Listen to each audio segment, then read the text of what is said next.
shillings budget, big number, right? And so the KRA is projected to collect 3.3 trillion Kenyan shillings. And this is a huge figure as well for KRA, who, by the way, in the year 2024-2025, have just collected 1.193 trillion shillings. So if you set a target that high, will they achieve it? Now that means the deficit is at 1 trillion shillings. How do we fund this 1 trillion shillings? And that will be through external borrowing as well as internal borrowing, or what we call debts. That's one of the ways to fund this huge deficit of 1 trillion shillings. Now, in red is Kenya's debt at 11.36 trillion shillings. That should tell you that is a huge problem for Kenya, because you're having a debt which is literally at the point of double of what the budget is. So there's a huge debt at 11.36 trillion shillings. And so that has been one of the biggest conversations around this budget of 2024-2025, because if you look at the trajectory, this means by the time President William Ruto completes his first term, then that particular debt would have gone much higher. He came into office when the debt status was just at 8.3 trillion shillings, so 3 trillion shillings more. Now let's break it down a bit more. The recurrent expenditure is at 3.19 trillion shillings. Now this means money that goes to ministries, money that goes to state departments, basically money that revolves around the government is at 3.1 trillion shillings. The development expenditure goes to building roads, building schools. Are we building an airport? Are we building anything else? The dams the president keeps on launching in various places, and markets he keeps on launching, all fall under this particular group or this category of development expenditure, which is at just 643.9 billion shillings. If the trend or the trajectory continues, means in a couple of years we'll be talking about development expenditure of perhaps 1 trillion shillings, and then the county governments will be allocated or have been allocated 474.9 billion shillings. Now there's a huge push and pull between the county government, the National Assembly and the Senate concerning the division of revenue bill. Essentially, the senators say, okay, yes, 474.9 billion shillings, we want that. But the National Assembly is proposing to cut down that figure to a lower amount, and the senators have refused to budge. And there's a mediation team that has been put up in place to be able to mediate, between the senators and the National Assembly to resolve this deadlock, because if they do not resolve it, then county governments will not be able to actually benefit from this particular figure unless the deadlock has been resolved. Now, let's also break it down a bit more. The Executive Office of the President has been allocated 3.8 billion shillings. It's one of the offices in the country that in the national government that gets huge amount of money. The Office of the Deputy President, 2.8 billion shillings. In case you're wondering why, remember these people have people who work for them. Talk about when they're having guests, visiting the Office of the President or visiting the Office of the Deputy President, then that accommodates for that. If you talk about refurbishment, perhaps, of things within the Office of the President or the Deputy, well, that's the money that does that. Now, the Office of the Prime Cabinet Secretary has been allocated 866 million shillings. Just a reminder, we didn't have this office before. It has been put up by this particular regime following an executive order by President William Ruto to have the Office of the Prime Cabinet Secretary. Now, State House has been allocated 7.6 billion shillings, also one of the institutions that gets allocated huge chunks of money. A lot of complaints have come in, obviously putting in mind that you're talking about problems within the health sector, where doctors, intern doctors are demanding for money. Talk about TSC or the teachers also demanding for money. And so it brings into perspective a lot of questions around priorities in the country. Other locations, we're looking at the Ethics and Anti-Corruption Commission, which benefits from 4.2 billion shillings. The NIS, National Intelligence Service benefits 51 billion shillings. They say this money is too small for them. They'd love that figure to go up to about 65 billion shillings. The Office of the Director of Public Prosecutions will be allocated 4.08 billion shillings, as well as the Independent Policing Oversight Authority, which will be allocated 1.2 billion shillings. Now, throughout the day, we've seen protests on the streets following the death of Albert Ojwang, and, where people have been protesting and saying, no justice, no budget. And so we are waiting to see how much that affects as well subsequent sittings within the National Assembly. Remember, they have to vote for this finance bill now of 2025. It has to go through 3 readings. And so it will be something that will be critical to understand what happens. However, the Inspector General of Police, Douglas Kanja, appeared before the Senate for the second consecutive day to respond to growing concerns and questions surrounding the controversial death of 31-year-old Albert Ojwang, who died while in police custody at the Nairobi Central Police Station. Ojwang, a resident of Homa Bay County, was reportedly arrested at his home under unclear circumstances and transported to Nairobi. Within just 24 hours of being detained, he was found dead in his cell, raising serious questions about police conduct and detainee safety. During his appearance before the Senate, IG Kanja gave a detailed chronology of events leading up to Ojwang's death. The investigating team wrote a letter to the Ethics and the Anti-Corruption Commission, EACC, to confirm whether Mr. Eliud Langat was under any investigation.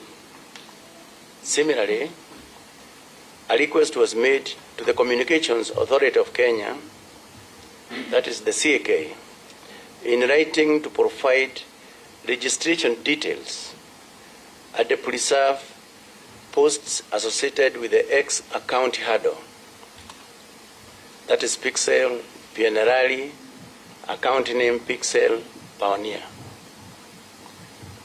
On 4th June 2025, the CAK responded confirming that the handle Twitter Pixel Pioneer was active and had 13,400 followers. On 5th June 2025, the EACC responded in writing confirming that Mr. Eliud Langat was not under any investigations by the Commission. On the same day, the investigating team requested for additional information from CAK regarding another X account handle at Kevin Moicheles, account name Kevin Moicheles. The CAK responded with the registered details and relevant posts of the account. Following the evidence analysis, the investigating team concluded that, number 1, the EACC had not initiated any investigations against Mr. Langat, contrary to the social media claims. Number 2, the CAK reports linked the posts directly to the identified suspects. Number 3, there existed a prima facie case warranting the arrest of the individuals responsible for false publication contrary to Section 22, subsection 1 of the Computer Misuse and Cybercrimes Act number 5 of 2018. On 5th June 2025, the investigating team traveled to Kisii County and reported to Kenyenya Police Station. Had booked themselves by the OB number 23/05/06/2025 at 12:55 hours. They were assisted by Police Constable W. Fannis, who was nominated by the Sub-County Criminal Investigations Officer to accompany the team. They arrested. The Directorate of Criminal Investigations, DCI boss Mohamed Amin, has strongly criticized Nairobi Central Police Station's Officer Commanding Station, OCS Talam, for allegedly fabricating a false narrative surrounding the death of the 31-year-old Albert Ojwang, who died while in police custody. Speaking on the second day of an official inquiry into the controversial death, Amin questioned the credibility of the statements issued by Talam, who claimed that Ojwang died after hitting himself against a wall. However, a post-mortem report has since refuted this version of events, pointing instead to inconsistencies and signs of a possible foul play. Maybe attempt to why I said that the OCS is the principal suspect, Honorable Chair. The allegation of the deceased, Albert, banging his head on the wall came from Central Police Station, and he is the officer commanding Central Police Station. Why would an officer coin such a narrative? That's why I said whatever utterances the OCS Talam is making, we should treat them with a pinch of salt. I've not said that he's an accused person, but we should treat him as a suspect, because why would somebody coin that allegation? Thank you. Actually, no special agency in terms of the investigations of this matter. Like I said, there was no preferential treatment accorded to the complainant whatsoever.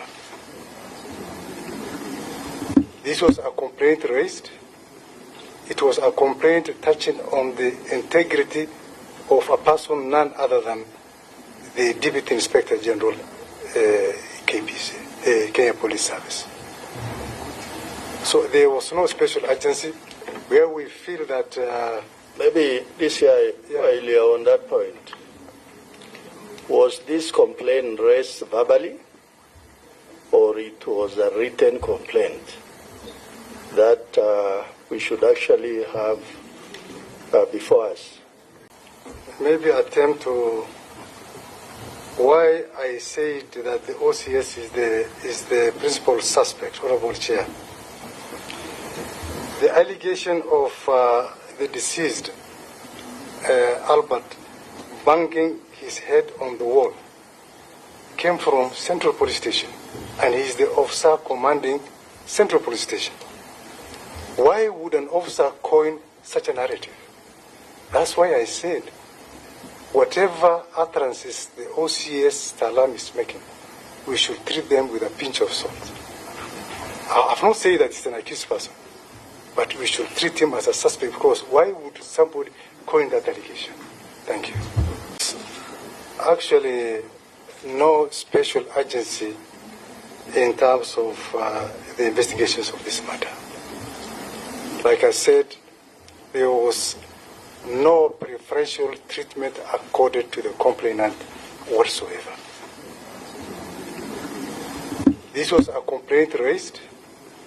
It was a complaint touching on the integrity of a person none other than the Deputy Inspector General, KPC, Kenya Police Service. So there was no special agency where we feel that maybe this year, earlier on that point, was this complaint raised verbally, or it was a written complaint that we should actually have before us to actually confirm for ourselves that as a Kenyan he had the right to complain. But it must be there for you to take all that action which you have tried to explain to us. It was a written complaint, Honorable Chair, which at the end of this session we'll be glad to share with the committee. Otherwise, in our service standing orders, unlike all other cases, we always emphasize on the need to expedite our investigations. And that is part of our performance contract, that we urge our officers to make sure that all cases reported must, in as much as possible, be expedited. But like I said, we did not accord the matter of DIG Lagat any special preference. As regards what I mentioned, Honorable Chair, the letter from the Medical Officer, Mbagathi County Hospital. We received the letter dated 8th of June 2025. All right, I'd love us to look out at some of the events that really happened today at the Central Business District in Nairobi, as protesters took to the streets to, voice their frustrations over what they say is government's, decision not to charge some of those persons that are at the center of the extrajudicial killing of Albert Ojwang. Now, what you see on your screen are some of the events of what happened earlier on in the day. Protesters taking to the streets, protesting about the death of Albert Ojwang, a Homa Bay, resident, a 31-year-old teacher, as well as a young blogger who was killed by police. The question on how continues to unfold. There were earlier reports on a newspaper this morning that he was killed at Karura Forest, which we've not been able to independently verify as EBN TV. We're also having reports that he was tortured to death on his way to Nairobi. There are some who allege that, the lack of CCTV may not be able to answer the question how. Was it within the police station? Was it outside? Was it at Karura Forest? But what you're seeing on your screen is basically the events of the day, tensions between the police and, young activists, young Kenyans who decided, they want to voice their frustrations of this. This was happening just adjacent to the parliament where, the CS for Treasury, John Mbadi, was reading the budget for 2025-2026. That's a police vehicle, and I believe the camera person was trying to just find safety, but that is a lorry which carried heavily armed police officers and who were on the streets. There are also reports of ununiformed police officers who also were on the streets, a lot of tear gas, a lot of running battles. We are still looking to confirm were there any injuries that were reported during this particular fracas, and if so, then have they been treated in the right places? But that has largely been the situation in Nairobi. This affected various streets, including the Haile Selassie Avenue, Moi Avenue, as well as Kenyatta Avenue throughout the day. Businesses obviously had to close earlier. Perhaps transport paralyzed for those who are working in town. Getting home was a problem. But this really will cast a light on just how police handle protesters, putting in mind what happened in 2024. We do not want a repeat of that and the number of deaths that were reported. And so it is now about human rights practices and just how police will be able to handle protests, because one way or the other they are unavoidable.